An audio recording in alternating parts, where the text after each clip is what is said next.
Bonjour à tous, aujourd'hui on voit ensemble un algorithme de typification de bâtiments disposé de manière non structurée, c'est-à-dire de manière quelconque.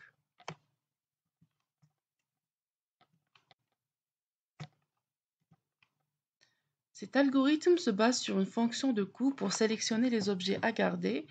La fonction de coût se base sur trois critères, la surface, le nombre de voisins et la zone d'encombrement. Pour la zone d'encombrement, on calcule un cercle autour de l'objet.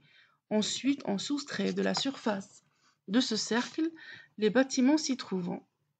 Pour le voisinage, on se sert d'une triangulation de Delaunay. Donc ici, nous avons appliqué la fonction de coût sur cet échantillon avec différents objectifs, c'est-à-dire différents nombres de bâtiments à supprimer. Les bâtiments en couleur foncée ont un coût plus élevé que les autres. Ensuite, on va appliquer un déplacement sur les objets restants pour occuper l'espace laissé par les autres objets supprimés. Donc, si un objet n'a pas de voisin qui a été supprimé, sa position reste la même. Et si un objet a des voisins qui ont été supprimés, sa position devient une moyenne entre sa position et les positions de ses voisins supprimés. Pour la démonstration, nous avons des bâtiments placés de manière non structurée. Nous avons aussi calculé la triangulation de Delaunay. Donc pour le code, tout d'abord, nous avons donc cette page-là qui permet d'extraire le voisinage. Donc pour chaque bâtiment, on va extraire le tableau des voisins.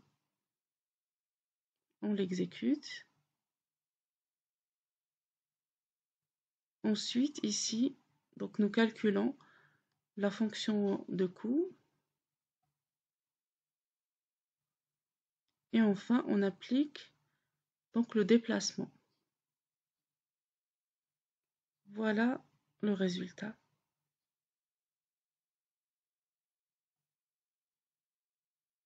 Pour connaître le nombre d'objets à garder, donc, nous utilisons le facteur d'augmentation de taille. Donc ici, nous lui avons affecté 1.2.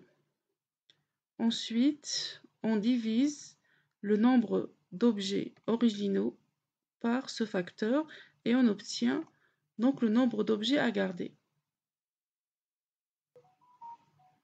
Donc je peux le changer.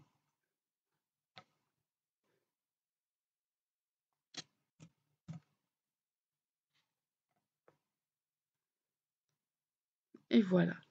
Donc je vous remercie d'avoir suivi cette vidéo. Si vous avez des questions, n'hésitez pas.